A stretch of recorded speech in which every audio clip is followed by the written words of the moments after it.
Welcome to the Commercial Real Estate Academy podcast, the podcast dedicated to simplifying the commercial real estate industry for the masses.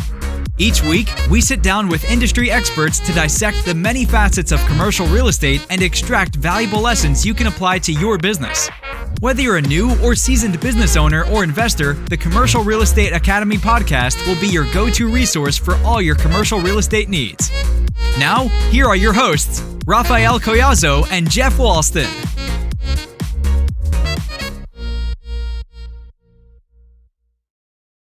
Welcome to the Commercial Real Estate Academy podcast. I'm your host, Raphael Collazo, here with my co-host, Jeff Walston. How's it going, my friend? It's going great. We are Friday into the week. It was a very busy week, and I'm grateful to be at the tail end of it. And then I'm enjoying the actual snow that we got here in Louisville, Kentucky, for all the listeners who don't know where we're at. But what about you, Raphael? How are you doing? Great. Yeah, it snowed a little bit this morning. I don't think it's going to stick around, though. It looks like we're going to heat up a little bit tomorrow, which will probably get rid of the snow. And it's pretty common in Louisville for it to snow like a day or two, and then it just is gone within a few days. So yeah.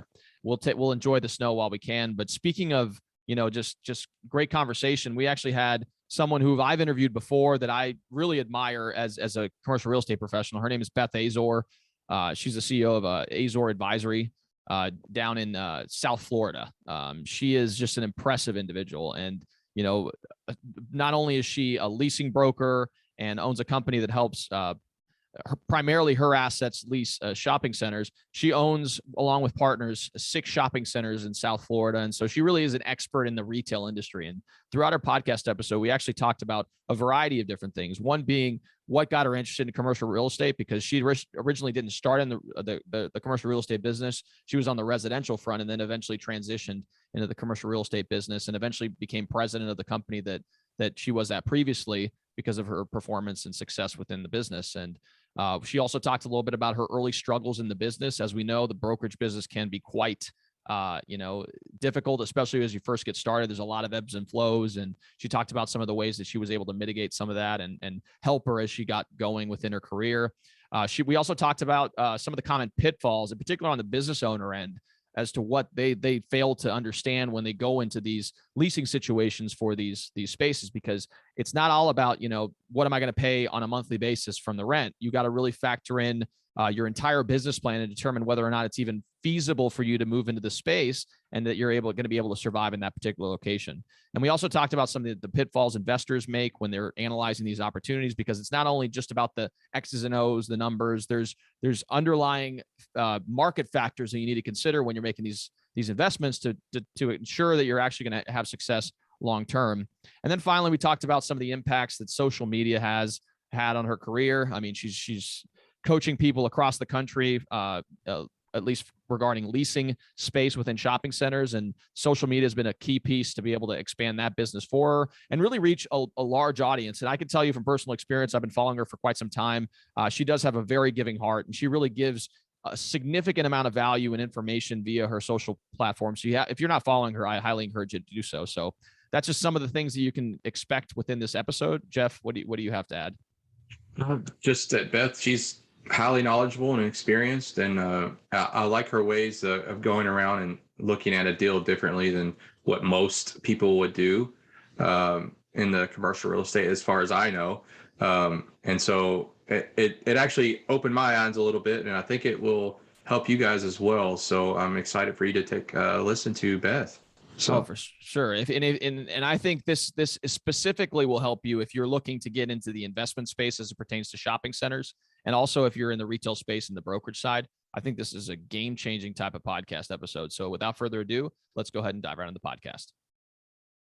Well, welcome, Beth. Great to see you this fine morning. Thank you for having me, Raphael. I'm excited to be here. Oh, yeah, welcome. Yeah, and Beth's tuning in. You're in Florida currently? Were you in? I saw you were in Cleveland recently, but the temperature difference must be pretty stark, I imagine. So. Yes. And hi, Jeff.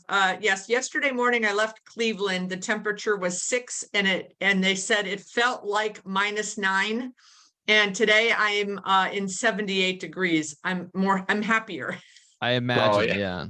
We're somewhere in the middle. I think we're in like the 30 to 35 range right now, but coming from a warm weather climate, I used to live in Puerto Rico for a couple of years, and I mean, the 80 to 90 is where I like to live. So it's kind of, well, it's supposed to be 38 here tomorrow morning and Sunday morning. So yesterday when I got home from Cleveland, I made sure my fireplace works because I only use it a couple times a year. that's awesome. So Yeah.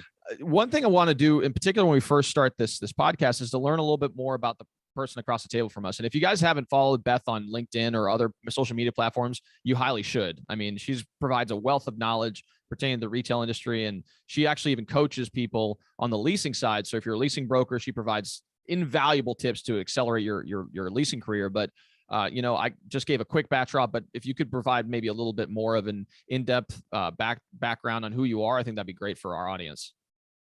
Absolutely. So I've been doing this for 36 years.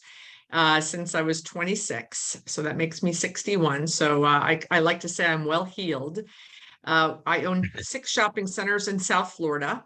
And I would say 60 to 70% of my world is running those 6 deals. I collect the rent, I lease the space, I prospect, I work on refinances. And my goal is to buy 1 deal every 2 years. So the rest of the time, what I do is I coach leasing agents how to fill vacancies faster. Companies like Kimco, Phillips Edison, DLC, they hire me and I'll go do a workshop and we'll do a canvassing day. I'm doing this next week in Fort Myers for a client where maybe they have a property that has more vacancy than they want. And we'll go and I'll do a 3-hour workshop and then we'll literally hit the ground running. We'll go out into the market and I usually do competitions. If the team's large enough, next week, I think I have a team of 10. So we'll split up in teams and I will rotate with the teams. And we do some advanced DMing on Instagram and Facebook, which I'm sure we'll get into, to kind of let the community know we're coming. So I just love leasing space and I love prospecting for leasing space. And then sometimes I get clients to hire me. Like right now, I'm working on a project with the owner of the Cleveland Cavaliers.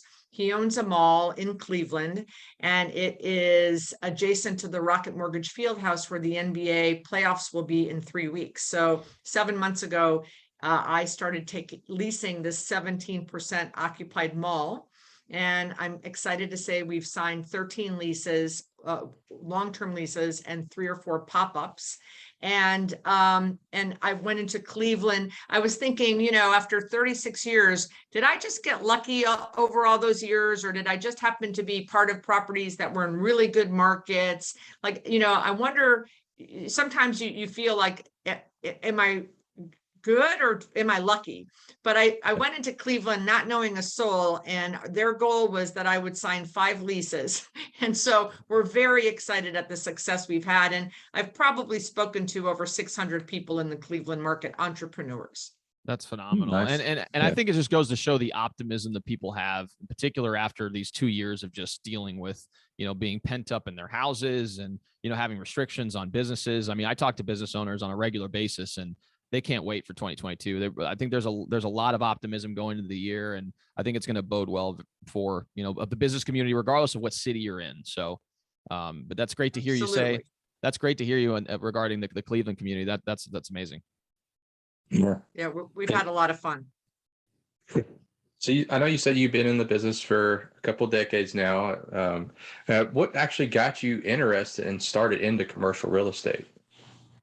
So my parents were in residential and I wanted to do special events. My goal in life was to run the Olympics one day. I love logistics and marketing and all that stuff. So when I graduated from Florida State University, I got a job as the special events coordinator at the American Heart Association in Miami. And I was making a whopping $11,000 a year, Jeff. So that is like 30 today.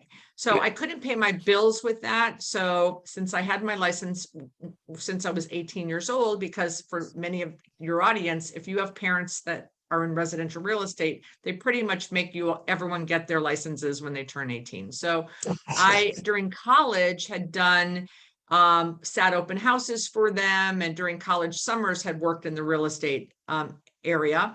So while I was doing my job at the Heart Association, on the weekends I would do real estate and loved my job at the Heart. But after 2 years, I went from 11 to 23 grand. And the weekend real estate job really started taking off, and I was making more money on the weekend job than I was making with the not-for-profit. So I felt that I had to flip-flop, because my executive director at the Heart one day came to me and they said, your ambition exceeds us. I'm the executive director and I don't make much more than you do. So why don't you just volunteer for us and go do the real estate thing, full time, which was great advice, which is what I did. But I had been working for a residential company, and I went from working 7 days a week for 2 years to sitting in a trailer waiting for people to come in and sell them a house. And I was miserable. And I would go home crying every night saying, I gave up the job I loved for money. I was very upset. And so a woman I met in that job, she freelanced on the weekends and helped us on the weekends, but her job during the week was being a leasing agent for a shopping center developer that did grocery anchored properties. And she said, you should get into commercial. And my idea of commercial back then was selling land. And I'm like, that's more boring than this. And she said, no, there's this thing called retail leasing. And people build shopping centers, developers build shopping centers, and then you help people fulfill their American dream by helping them have a bricks and mortar location. And I went, sold. Where do I sign up? And she said, well, there's a company in Miami called Terra Nova. They have a training program. You should call them. And I called them, and the hiring person was a member of my sorority at Florida State.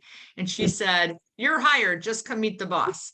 And I was there 18 years. I grew through the program. I was a rookie in the training program. And the last 6 years with the company, I was the president. That's wow, nice. That's a phenomenal story. And one thing that I kind of want to touch on too is pertaining to the ability to get that opportunity and leveraging your network in order to do so. Because, I come from a software background. I was an engineer by trade, and I had no experience in the commercial real estate business, didn't know a soul in my local market. I moved here about 4.5 years ago. And so when I was looking to potentially get into the commercial space, I didn't even know where to start. Like with residential real estate, you go to a brokerage and they pretty much are like, hey, come on board. It doesn't even matter what, if you have a pulse, we're going to get you in here. But with commercial, it's a lot more siloed and kind of harder to get into. And so, leveraging that network, I run a local meetup in town, and I just so happened to meet an agent there that had done a deal with the local brokers that I eventually joined, and they had done a deal on an industrial warehouse or something like that.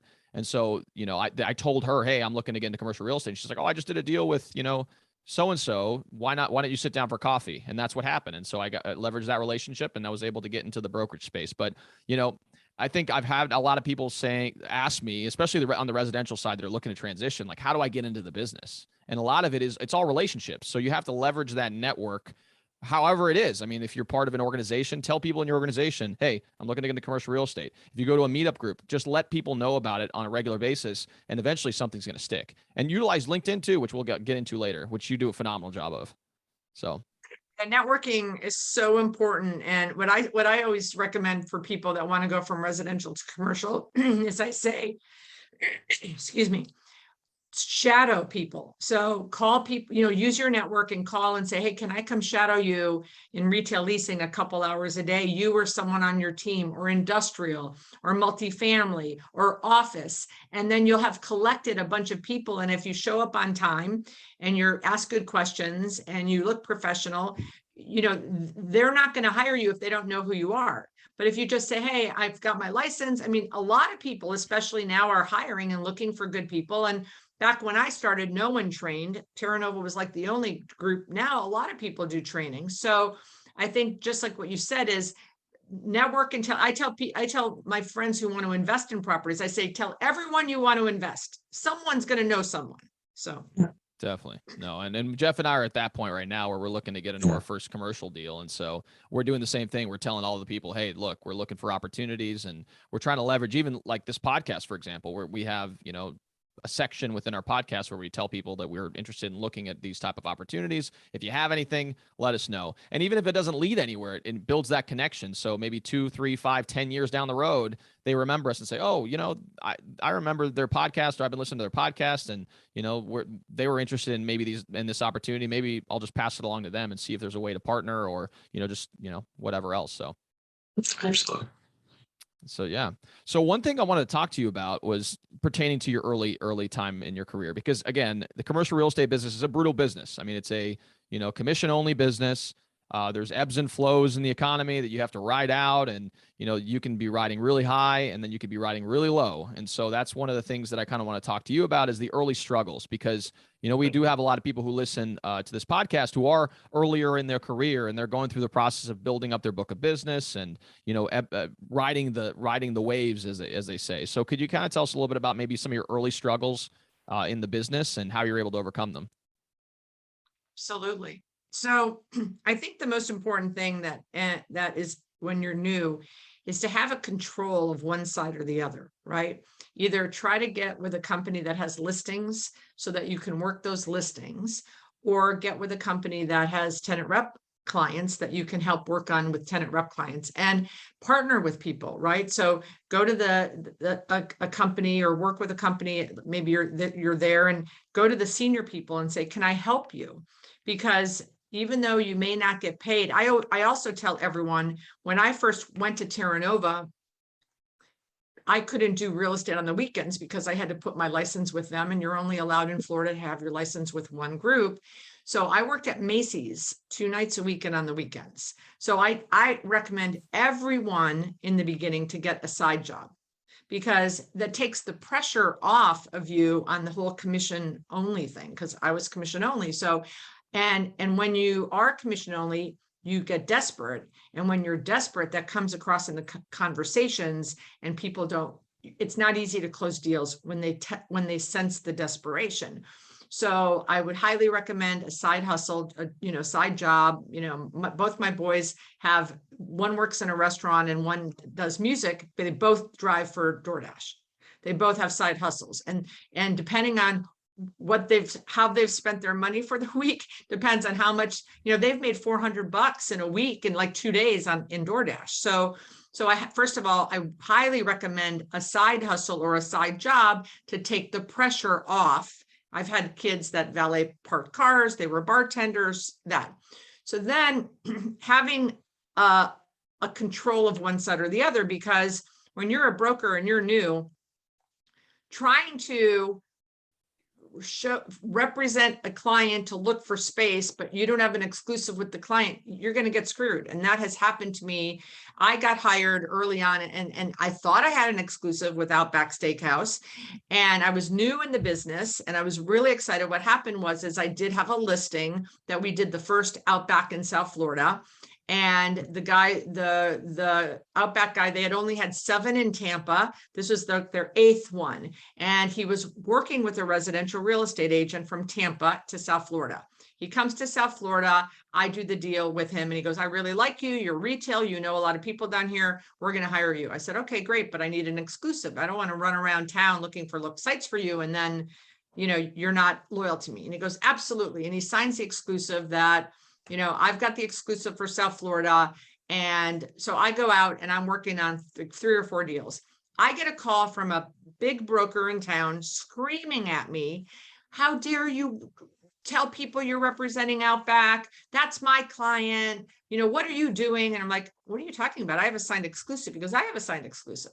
And I go, you fax me yours and I'll fax you mine. And we did. And the guy signed an exclusive with both of us, we both quit. And we vowed to never do business with this guy again. He ended up leaving Outback, and he did a bagel thing.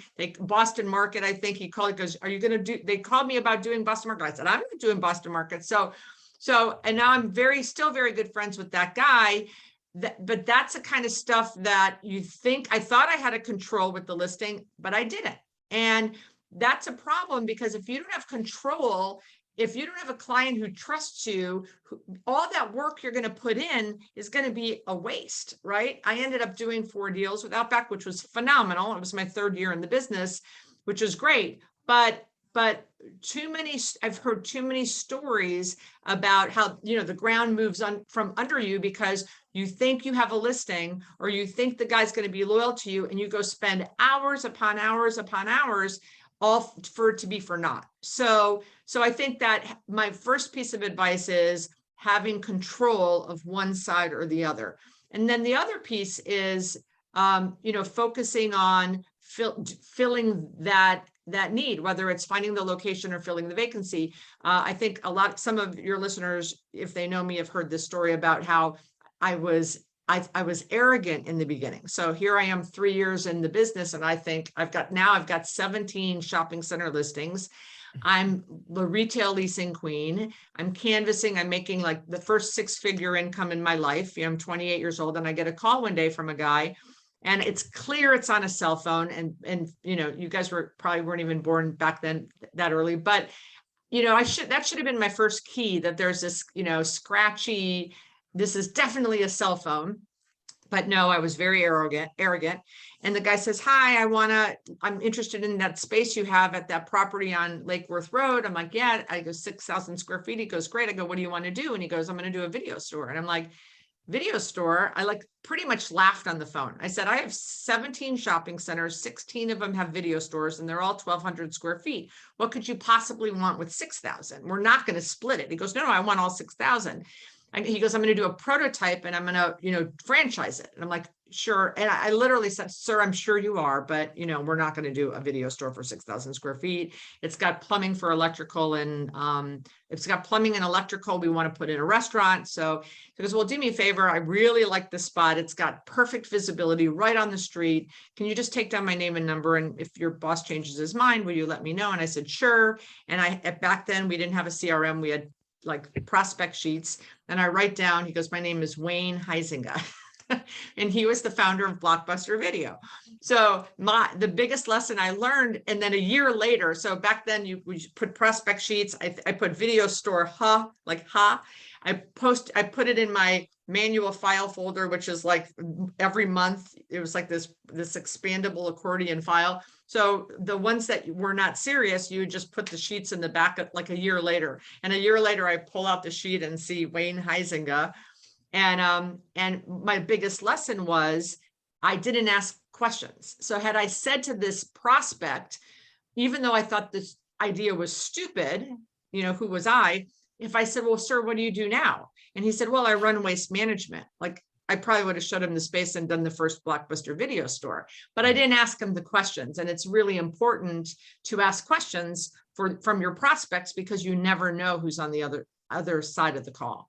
Yeah, and that's a great advice, and I think that's where the mentorship and training piece comes into play, because a lot of times you just don't even know what to ask, and even from filtering through prospects, because I'm sure I'm not alone in this. I've worked with people before where I didn't properly vet them well enough, and then I work with them forever, and we just don't get a deal done. I remember Jeff knows I was working with a lady. Yeah.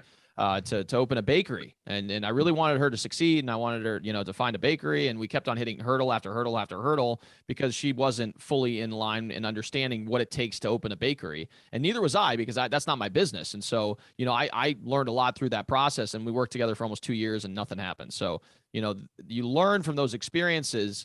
And now I'm much more careful about who I start to work with, because the vetting process is key. Otherwise, you're going to be spinning your wheels for a while. But I did learn a lot of lessons from it. I don't want to underestimate how much I learned from that experience. But for those of you guys who are listening, be sure to really just ask the right questions. And I think that first and foremost starts with mentorship and learning from someone who's done it a lot before. So.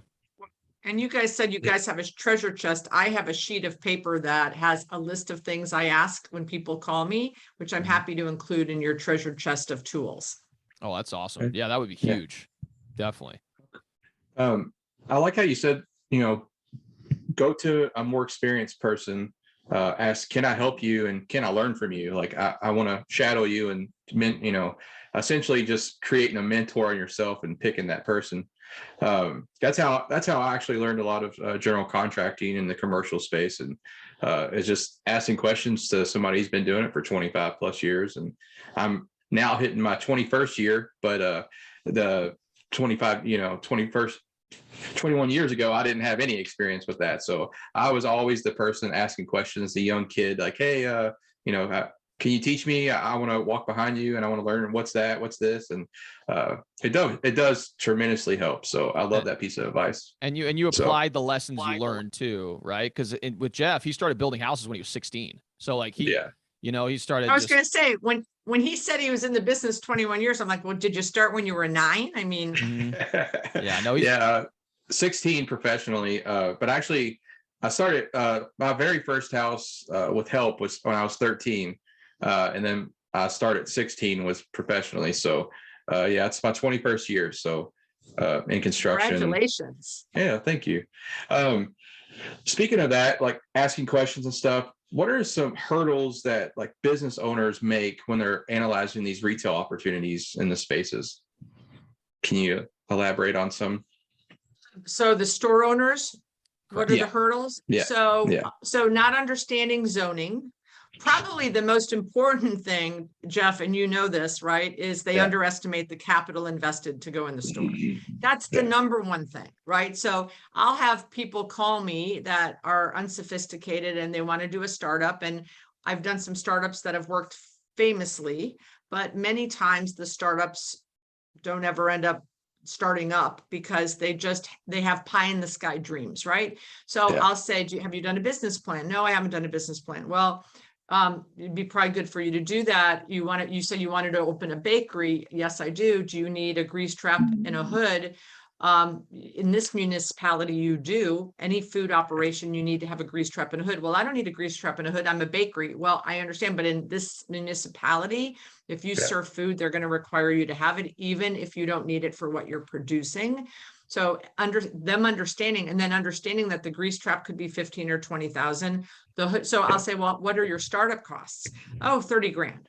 Well, that won't even get you the grease trap and the hood, right? So, or the second bathroom, or so some leasing agents that aren't leasing 50 properties, right, can take the time and help educate some people. But I think that it's very important for business owners to interview other bakeries, right? And if they want to open a bakery in South Florida and they don't want to tell their secret concept, then they could go to Tampa, or they could go to Atlanta, or they could go online, or there's so many. They could go on Clubhouse and say, who owns bakeries? I need help. So I think that doing the research and talking to how much, so many times, a lot of times franchisees will buy a franchise and they think that's it. Right? I'm great. I'm golden. The franchisor is going to help me open my business. They're going to give me a general contractor. They're going to build out the store, and all of the franchises do $1 million, and it's a framing store. And I'm like, well, so just really doing their research on the numbers, because that, I had Miami Dolphins, 2 Miami Dolphins. I bought a center once and they owned a smoothie store. And the sales were like 20,000 a month, terrible. And the rent, the occupancy costs for rent versus sales was like 40%. So I knew that this was a hurting business. So they want to go to sell their smoothie restaurant to a locksmith and his wife, a teacher. And I say, how much are they going to sell it to you for? 66,000. I go, how much do you have in your savings? 66,000.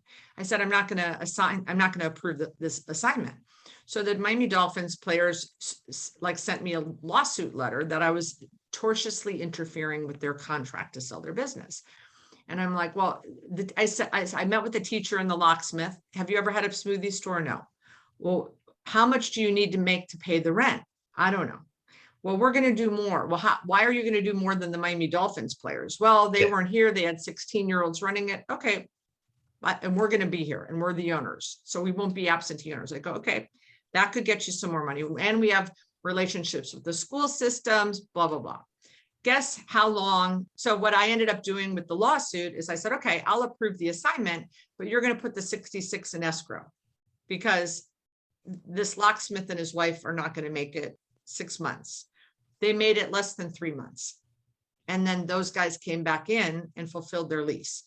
But, they called me crying because we should have listened to you.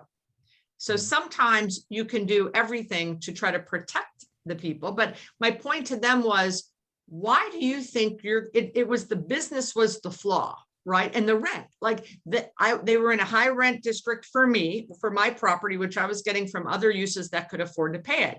I said, this is not the use. It was just too narrow of a category. You're not going to make enough money selling smoothies to be in this shopping center. There's a million other shopping centers. Go open a smoothie where the rent is half. But in this property, that's why it's not working. And they just, they get tunnel vision on the American dream, which I love, and being optimistic, which we talked about, but you have to be realistic because you could lose your life savings like they did. Oh, for sure. And I mean, similar, and I can draw back on the story that we talked about regarding the bakery. Like when I first started, several months of working with them, I was like, okay, so like you're going to be selling, baked goods like bread and whatever else. And I asked them, how much does it cost to make a piece of bread for you? And they didn't have that number. And I asked them, okay, well, how much would it cost for you to deliver? Because they were talking about deliveries and stuff. Have you thought about what that's going to look like as far as delivery vehicles, insurance, and all these other things that go along with what you're trying to do? And they hadn't thought of any of this. And I was like, well, how do you know what you're going to price everything at if you don't understand that? Because you're not going to be able to cover your expenses. So you have to price the products based on what it costs to produce, what the cost of hiring people is going to be. Because even if you are working in your business, you're the one who's, that's a cost, right? Because you yourself are allocating time towards making that business a success. And if you want to eventually scale, you have to be able to replace your time within that business. And so a lot of times people just don't think about that. And again, like you said, you want to help them fulfill the American dream. However, you don't want it to become a nightmare. And a lot of times it does become a nightmare for a lot of people. So I think that the information that you shared is going to help a lot more people that are maybe considering going down that path. Before they do that, they do the research on the front end to make sure it's not going to become that. So, yeah, the most important thing I would say, especially being on the GC side of things, is do your research. Like research, read, call people, ask. The one down the street, like you said, a smoothie mart. Like just call them. And say, hey, what are you doing? They may not tell you. They might direct you where that you can figure that out, but they may not tell you the prices, but still try, because I can only tell you so much on the GC side and how much it's going to cost and stuff like that. And even direct you to help you with financing. But if you don't have all your business numbers in line, you're not going to make it, and it could fail. So, yeah. But yeah. And some of the quotes that, because again, Jeff and I were just talking about this today. He was going to meet with a potential client today. And, a lot of the clients that he meets with are just shocked when they go with these build out costs. It's like, wait, you're telling me it's going to cost $200,000 to make this space ready for my use? It's like, I mean, that's on the low end if you're talking a restaurant. Some of those restaurants, especially if you talk about 3,000, 4,000 square foot restaurants, you could be talking way more than that, especially if they don't have the components like you mentioned, the grease trap, the hood, all the different components that you need a restaurant to function in order to be able to get your licensing and whatever else. And if you want a liquor license, that's another thing, right? It's an additional thing. So a lot of expenses. Yeah. And so what are some of the pitfalls you see like investors make when they're actually investing in retail properties? Some of the biggest mistakes I see that investors make is they focus on the price per square foot that would be lower than replacement value, and they don't focus on the market and what the rents are. I literally get probably 1 to 2 calls a week with someone saying, I found this great deal. It's $50 a square foot and replacement value is $200 a square foot. And then I say, oh, great. Where is it? And then they tell me the submarket, and I am familiar with the submarket. And I'm like, well, the reason it's that low is because there's 30 shopping centers around it and they're 50% vacant. So I would much rather buy a property at $600 a square foot if it was the only shopping center around for 3 miles, right? Yeah. Because then what happens is you buy it and you think you got this great deal and now you can't lease it. And income is the name of the game. So that is the number one. People think that when they're investing, product knowledge, they deem product knowledge to be the property. And I say it's the market. It's the market. It's the market. It's the market. I bought a strip club and turned it into a strip center a few years ago. And I was competing against 3 other people that were bigger companies, richer, more experienced. And we ended up buying the property on spec because the community was outlawing strip clubs. So strip club closes. It was 2.5 acres, I think. And we bought it on spec. We paid $3.4 million. my 3 competitors, they all capped out at 3-1. And one of them came up to me at a shopping center conference a month later and said, you paid 300 grand too much. And I got a little scared. I like my heart fell to my stomach. I'm thinking, gosh, I hope I didn't, right? And it was me and another partner. But I knew we weren't sure what we were going to do. The goal was to do 2 ground leases, and we had a lot of people interested. We had Wawa, Trader Joe's, we had all these people interested. We ended up building an 11,000 square foot shopping center because the numbers, even though I had never built anything in my life, my partner's like, I'll help you. We built an 11,000 square foot shopping center. The NOI of that deal today is 680. Wow.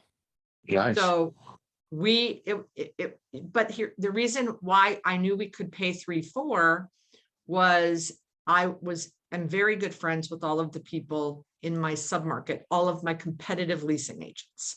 If anytime they need something, I help them if I can, right? If we're competing for a tenant, then we don't discuss that. But if they call and say, hey, have you talked to, Starbucks on your deal? I said, no, I can't do Starbucks. They want to drive through. I can't do it. But I did talk to them, and this is what I quoted, right? So we share a lot of information. Well, I had found out that a specific corporate tenant had just renewed a 5,000 square foot lease at 50 triple net. I thought the market was 40, but by getting that information that it was a renewal corporate tenant, and the building was behind an out parcel. So big rent, higher than I thought, big square footage, corporate lease, behind, no visibility. So I said to my partner, I am solid with my 40 triple net. We ended up getting, as you can figure out, the math, over 60. So, but these guys, my competitors, didn't have those relationships. And they probably underwrote the rents at 30 or 35. So this is why it's so important to that the product knowledge when you're investing. Sure, you need to know about, the conditional assessment of the property, of course, but it's way more.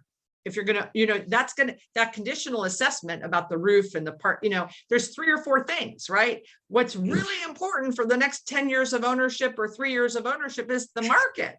Is the market expanding? Like, down the street from this property that I own 3 shopping centers on this street where I bought the strip club. I started buying in that market because I read the paper one day and found out that the college had a plan to double their enrollment in 10 years. I put down the paper and I started going up and down the street calling owners. You want to sell? You want to sell? You want to sell? And people are like, you were so early on that. Read the newspapers. Yeah, no. And I think that's super important what you just said, because I think it's very, I don't know if say it's easy, but doing the math, like there's models out there. You can plug in numbers into a model and it'll tell you pretty much whatever you want it to tell you. But really what you're talking about is the assumptions or the story behind that, that the math essentially. And we talked to Eileen Prack, who's an investor in San Francisco, and we were talking about that exact same thing, is the assumptions behind whatever the calculations are. And so when you know that the information through market knowledge and reading the newspaper, your assumptions shift, because now it's like, oh, I know definitively that this piece of data that I'm going to be inputting into this financial calculation is valid because I just verified it with something just down the street. Whereas if you're a large corporate entity and you're probably looking at 100 different deals, you're not really going to be doing that legwork, or maybe you just don't have the connection in that local market to really determine that that's actually the case. And so, I think that if I were to draw a kernel of insight from that, it's that, these types of this information that you garner through being in the market and really engaging with the people within it, I think will impact your assumptions, which then will convert into, the analysis piece for you. So let me just say this. I've never done myself a financial model in my entire life. Mm-hmm. Nice. Now, have I given the pieces to someone who's done it? Sure. Do I know how to read an Argus, and can I, use an Argus to analyze a property? Sure. But that deal was a back of the napkin all the way. It was me and my partner. And I said, it's 3.4. I think I can get 40. I'm confident I can get 40. And we pulled the trigger, and it was back of the napkin. There was absolutely no financial analysis done on that deal. And it's one of my best deals in my career. No, and that's so important to hear people say that, because there's a lot of information out there saying, oh, like if you just get the right financial model, if you just get, this little tool to be able to help you calculate these opportunities, you'll be able to get these, you'll be able to ensure your success long term. But in reality, that's not the case. Really, it's the back end piece, which is the assumptions you draw. And I've read several books from successful developers across the nation, and a lot of them pretty much say if you can't do the math on the back of a napkin, it's probably not worth you pursuing. Because if you're starting finagling with the numbers and trying to make sense of everything, then you're running the risk of really getting caught naked when the tide goes out. So it's one of those things that I think is important for us to kind of delineate. That's awesome. So when you're talking about, we've talked about the shopping center investing. Obviously, a big piece of that is in a multi-tenant center. It's the tenant mix. So could you tell us a little bit about how important tenant mix is to a center, and then maybe how do you target certain uses in order to maximize the ecosystem, essentially? Sure. So absolutely, tenant mix is crucial. When I bought one of my first shopping centers, I bought after I left Terra Nova, I found sales are important, understanding the sales of the tenant. So in the tenant interviews, the seller had no tenant sale information. And I was talking to a sub shop guy and a local. And I said, so Harry, a typical sub shop does, like Subway does 300 to 400 grand in sales per year. Do you do around that? He goes, oh no, I do triple that. I'm like, excuse me? And he goes, no, I do triple that. I go, you do 1.2 million and you're in 600 square feet. He goes, yeah, about that.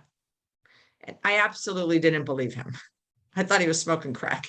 And then we buy the deal, and there are 47 people in line every day at the sub shop. And I had no other restaurants. I'm like, I called Panera. Panera goes, no, I don't want to go there. I go, let me just tell you something. I have a sub guy that's doing 1.2 million in 600 square feet. I think you want to come take a look. And so Panera is in my center. I have 6 restaurants in that center now, all because a little sub guy showed me something. I thought I knew the market. I knew about the college. I didn't know about all the daytime population around my property. I didn't know about the hospital that brought the people. Like now that I buy the after I bought the property and I started spending time, I kept seeing scrubs. Where are these people coming from? Oh, there's a hospital 3 miles away. They come here to eat. So that's how you identify and observe what is working in your property and build on that. So right now in my 42,000 square foot center, I have $16 million of restaurant sales. So I may have an unanchored strip center, but I have an anchored strip center because I have a $14 million 6 restaurants, right? And that all came from the understanding of what was going on in the market that I had no clue when I bought the center. Fast forward to, I bought that in 2008. So in 2020, September, October, I'm like, we're all watching the news, reading the paper. We've been, Florida opened up in May. So we were back to work. I was canvassing on May 28th, 2020, but the world was still in a world of hurt. And yeah. I am reading about the canceled birthday parties and the canceled graduation parties and the canceled day camps and all this stuff. So I said, I have 5 vacancies. At the time, I think I had 4 or 5 vacancies in my property. And I said, I think, and you're reading about the shipping delays. And I said, I think Christmas is going to be off the charts and there's no more Toys R Us. What are these parents going to do? They're going to overbuy for their kids because their kids have had a disappointing year and there's nowhere for them to go shop. So I said, I'm going to go find a toy store and I'm going to offer a free rent deal for Christmas because I want to bring toys into my property because I believe toys are going to be on fire for 2020. So I look up toy stores in South Florida. I called 15 to 20 of them. I went and saw a bunch of them. I DM'd some of them. And there was one hobby store that had 2 locations. They were not on Instagram. So I went on, I rarely do this. I went on their website and it says, contact us. And I filled out all the stuff. And I said, I own a shopping center in this submarket. You've got 2 locations. How about a rent free for October, November, December? Come and be in my shopping center if you have merchandise. Be a pop-up. So like a week later, they call, they go, we just saw this on our website. What's the catch? I go, there's no catch. I told them what I just told you. And I said, I think toys are going to be big. I think there's going to be supply chain issues and there's no more Toys R Us. So they said, we're interested, but they didn't believe me. So they came to the property. I said, I've done this before with other tenants. Go talk to the University of Miami hurricane apparel guy. I did that with him, a few years ago. So they believed me. We signed a 3-month deal, October, November, December, no rent. They had to take it as is. They had to give me insurance and they had to give me $1,000 deposit. And they had to have merchandise. Like I went and saw their other 2 locations to make sure that they could merchandise the space. It was 1,200 square feet. In October, they did 60,000. In November, they did 130. And in December, I think they did 190. They signed a 3-year lease. Like they said, what's the catch? I said, there's no catch, but the ulterior motive is I want you to do great and sign a long-term lease, which they did. And now they're my tenant and they've signed a 3-year lease at not all the way at market rents, but I would say within 20% of market rents, because retail, it's really, really hard in strip centers to have retail only tenants. You have the hair salon, the personal services, right? Hair salon, nail salon, insurance office, and restaurants. That's what fills shopping centers these days. But to have, I had a cell phone store. I had Sprint, and then they merged with T-Mobile and they moved out. I have a battery store. I have the hurricane apparel guy, the University of Miami. We did a pop-up with him in 1,100. Now he's in 2,800 square feet. So to find a retail only store is hard, but fabulous addition to the property. So that goes to the tenant mix, understanding what's going on in the market and how does it help. Like people, the call of the day, every day, 7 days a week is vape. I would never do a vape store, never. And someone just asked me on Twitter the other day, would you do a vape store? I said, I would never do a vape store. I mean, first of all, I just don't like the people that go to the vape, but they'll pay double rent. I said, I don't care. I'm not going to do that because I think it would hurt a sell in the future. It hurts refi. It doesn't bring the right people. I want the toy store with their $1,200 remote control. It's a remote control hobby store is what it is. So it's $1,200. Who is coming to my center that's going to buy a $1,200 remote control car? I want that guy there because he's going to go buy 5 subs. Oh, yeah. 100%. No. Yeah. And I love the idea of doing some form of pop-up store, in particular in centers that, I imagine when you buy some of these centers, they may be underperforming in that they have a lot of vacancy. And so in order to attract a retail tenant, it may be wise for you to consider doing something like that, because it's like, okay, well, we can get the space filled, which brings foot traffic. And as more foot traffic comes in, then obviously that benefits the entire center as a whole. So that's a really unique insight. And also kind of another insight that I think is phenomenal is the use that's going to be in that center. I've analyzed deals for clients on the retail shopping center side, and we've seen deals that have like great returns, huge cap rate or high cap rate, but there's a church in the center, for example. So that type of use tends to indicate that they were having issues leasing the space to begin with, and you get that type of use. And there's nothing wrong with, having a church in the center, but it's just indications of, okay, they must have been having some issues as far as trying to really fill the space. And so, getting a feel for what those uses are and making sure that the uses kind of complement each other, I think is very unique insight that you provided. So churches, I never do leases with churches for 2 reasons. One, they're parking hogs on the days they're open. And 2, if you had to evict one, you'd be on the front page of the newspaper. So I don't want to evict a church. And my favorite shopping centers to buy are 100% lease shopping centers because the rents are too low. Oh, sure. Yeah, definitely. That's a smart strategy. Yeah, so for sure. Go ahead. No, that was it. No, that was it. No, so I saw that you're talking about Twitter and you named a couple other social medias. I just wanted to ask is like, how has that helped you being on social media, helped you grow your business and your reach for your business? So a few ways.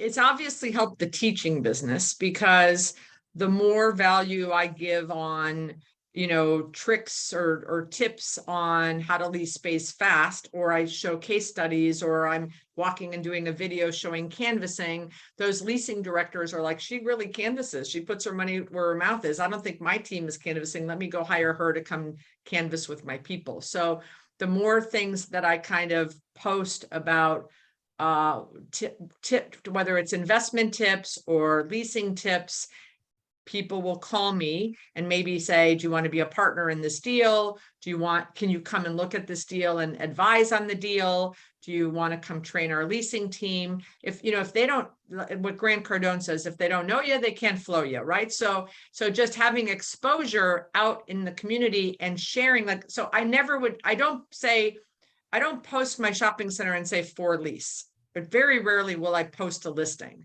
I don't use social media for that. I use social media to add value. So on LinkedIn, I just did a post. One of my posts I did recently is a lot of my students say, how often can I follow up? I don't want to call the guy every day. And so I put a post on LinkedIn that said, circling back, checking in and following up is not adequate follow-up techniques. The way to follow up is you can follow up every time you have something of value to add to the prospect. So if you met with the prospect and you showed him space and then now it's crickets, maybe send him an article about something in his industry, or send him something, so-and-so just opened down the street, or the hospital just announced an expansion. Every time you can send the prospect something of value that adds to the conversation, that's how often you can follow up. So when I post something like that on LinkedIn, I'm helping my leasing community. Those are my peers, because the smarter they are, the more rents we're all going to get. Right. Yep. And so I want to take the 35 years of what I've learned by doing it and share it with my folks. In Cleveland, my client has a 17% occupied center, and I am using Instagram to show how I'm prospecting in Cleveland. I want a hamburger place. I will use Instagram and I will tag all of the entrepreneurs, or as many entrepreneurs as I can in Cleveland, so that entrepreneurial community knows that we will do very aggressive leases. We have all-stars coming up in, at the time, 6 months. We want to make Cleveland look good. Who wants to come try out space and be there for all-stars? And I pretty much used Instagram for the last 7 months, and my Instagram is blown up because of it. And I'm using it for prospecting, and I'm DMing people on it. So I'm prospecting with Instagram. Then those people go, who's this girl? Then they go to my Instagram. Oh, she's in Cleveland, but she lives in Fort Lauderdale, but she owns shopping centers. So I use it as a communication tool and a value add tool. So that's how I'm using all of those platforms. That's great advice. Yeah, I know. And the value add piece is huge, because I feel like, again, if you become that person that provides value to people, that people like to follow and people like to engage and people like to do business with people they like and trust. And I think being active on these mediums and understanding that, if you're doing it for just for the purposes of generating business, maybe you'll be able to do that. But in reality, what you're building is a personal brand. And the personal brand, in my opinion, is the most important thing that you can control, because you have a personal brand, whether you like it or not. We interviewed Spencer Burton from Adventures of CRE, and he had taken a class at Cornell when he was going there. And he talked about that exactly. He said, look, you search your name on Google, something's going to come up, and either you control the narrative or someone else will control the narrative. So, taking control of that through social media and even interacting, like if you start meetups or anything like that, you control the narrative if you do that. So that's some great advice. Yeah, that's awesome. Absolutely. So one of the things I wanted to ask you, and this is something we ask all our guests, is we're all pretty voracious readers. I love reading books on, different types of concepts, personal development, real estate, really anything. I love biographies. I'm huge into biographies. I wanted to kind of ask you, what's the most impactful book you've ever read? And it's not, doesn't have to necessarily be, pertaining to real estate, but it's really one of those books maybe that kind of just triggered something in you that put you on a particular path. The most impactful book, I'm looking at my bookcase, but I know the answer is, and now the name of it just escaped me because I'm looking at all those book club names. Mark Victor Hansen and Jack Canfield. It'll come to me.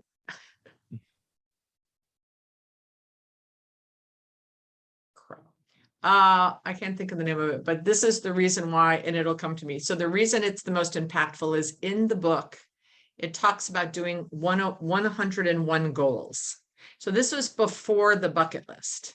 And I had gone to a book writing conference where they led the conference, and they got up on stage and talked about this. And they said, you need to write down a list of 101 things that you want to do before you, or in the next 10 years. It wasn't before you die. In the next 10 years, what's 101 things you want to accomplish? And he said from the stage, and in the book, it says it'll take you 10 or 15 minutes. Well, that's not true. So it probably took me a couple weeks. And the first 20 or 30 were very easy. And the next 30 were not hard, but not easy. The last 30 started to get difficult, but the last 11 were impossible. Like, I'm done. I can't think of anything else. And when you get there at that point, you're now going to be super creative, and you're going to put things that you didn't even know you wanted to do, but because you're just kind of pulling stuff out of the air. And the two things I had put on that last 11 was be a college professor and live in a foreign country with my kids before they turn 16. And neither of those did I think were ever possible. And because why I couldn't be a college professor is at the time that I wrote the list in 2004, I didn't have my college degree. When I left Florida State, I left with 3 incompletes because I was sick and I had mono and I was in the hospital. And of course I was going to go back that summer and finish those 3 incompletes. And then I got a job and I started working and I never went back. And so in 2004, I ended up getting the degree in 2005. That's when I left Terra Nova and I took a year off. I semi-retired. I said, I'm going to go back and finish those 3 classes and get my degree. So there was no way I could be a college professor because I didn't have my degree. And, how could I just not work and live in a foreign country with my kids who are now at this point, like, I think they were 12 and 9. And so that was 2004. I think in 2010, I lived in Spain for Florida State, and I taught the summer abroad class, and I did it 3 years in a row. So every summer for 3 years, I went and lived in Valencia, Spain with my boys before they turned 16. And I was a college professor teaching intro to real estate and professional selling. And that was the most impactful book of my life. I'm going to have to look it up because this is what happened. I looked it up quick. Is it The Power of Focus? Is that what the one? Yes, I knew it was a P. It's The Power of Focus. And this is brain fart at 61 years old. So it's The Power of Focus. And we had the book club for 4 years. I've read, there's so many books I love, but the most impactful book was that because it changed my life, because I lived in Spain with my boys every summer for 3 summers for, over a month. And when you live in a foreign country and work in a foreign country and you have your kids, and it was just a phenomenal, phenomenal thing. So that exercise of doing the 101 goals, I would highly recommend for everyone, knowing that the last 11 might just be something that changes your life. That's so awesome. No, I'm gonna have to add that to the reading list. And it's so crazy to me, how one idea within a book can change the way that you approach your life. I mean, I've said this many, many times, and every time I meet with someone, I always talk about the book that kind of did it for me was The Compound Effect by Darren Hardy. And, I read that book and I was like, oh, wait, like if you want to be like the Richard Bransons or the Oprah Winfrey's or all these other people, all you have to do is start with small, consistent, positive action every day and let it add up over time. And I use that same logic. I've written 6 books and I've, been able to do all these different things. And that's all from, writing 250 words to 500 words a day. That's to, being consistent on social media, getting out there, interacting with people and building a brand. And that's all through those small, consistent actions. It doesn't happen overnight. But as everything starts compounding on top of each other, then it's like, oh, I don't have to put nearly as much effort as I did before. It's like starting a train, right? As you start pushing a heavy train, you have so much effort and energy that you put into it. And initially, it doesn't seem like you're making a lot of progress. But as soon as that train starts going, there's very little push you have to make. And then all of a sudden, it can run through a brick wall and there's nothing you can do to stop it. So, again, I just kind of want to echo what you said about, the impact of that book, because, that one idea for you changed your perspective on life and how you approach it and affected your decision-making framework. And now it's led you to all these different things that you're doing right now. So that's awesome. I love that. I love Darren Hardy and I love the compound effect. Yeah. Yeah. It's a phenomenal book. I give it, I recommend it to everyone. And I've handed it out to several people. I was like, look, you need to read this because sometimes people get in their own way because they think of all these things they want to do and they don't really understand. They're like, oh my gosh, how could I ever do that? When in reality, it's all about component parts. It's like break it down into small pieces and then eat one bite at a time. Like you can't eat an elephant in one bite, essentially. So that's awesome. So Beth, to round up the podcast, we greatly appreciate your time. I know how busy you are and you're always traveling around the country and doing all these cool things. So we do definitely appreciate your time here. One thing I wanted to ask you before we close out is we have something known as the CRE Treasure Chest. Essentially, it's a repository of resources that we make available to our audience. And then we can provide, helpful PDFs, Excel sheets, really anything you can imagine. And so, I wanted to give you an opportunity. What are you willing to contribute today? So I think, you tell me. I'm going to give you the 2 options. One is the question sheet to qualify a prospect when they call in, or if you're trying to tenant rep them, either that one or the other sheet I have is, I think it's 27 things that retailers have said how they want to be contacted if you have a site. Okay. I mean, either one would be great. I'm sure Yeah. a lot of people would gain value from regardless of the content. How about if we just send you both? Wow. That's even better. Yeah. Two is better than one, I say. There That's you awesome. go. Well, we want to help everyone, so we'll get those 2 out to you. Awesome. Well, I greatly appreciate it, Beth. I know our audience greatly appreciates it. Absolutely. My pleasure. Thank you guys for having me. Thanks, Jeff. Raphael.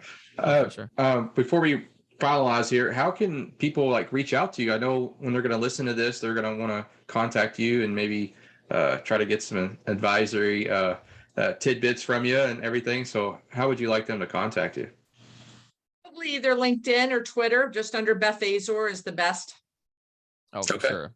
Yeah, the canvassing queen. And you'll see Beth with her red suit. It's very much a trademark of hers. So if you guys don't follow her on LinkedIn and all these other social platforms, I highly encourage you to do so. She really does provide a lot of value to the commercial real estate community. So again, thank you all for tuning in today. If you guys are listening to this in an Apple podcast format, a Spotify format, we would greatly appreciate it if you could leave us a 5-star review. We've seen a significant uptick in our downloads as a result of you guys engaging with the podcast. So if you could do that, we would greatly appreciate it. If you guys are watching this on YouTube, please like and subscribe to the channel. It greatly helps with the YouTube algorithm and ensures more and more people can hear this message. So thanks again for tuning in, and we'll see you all next time.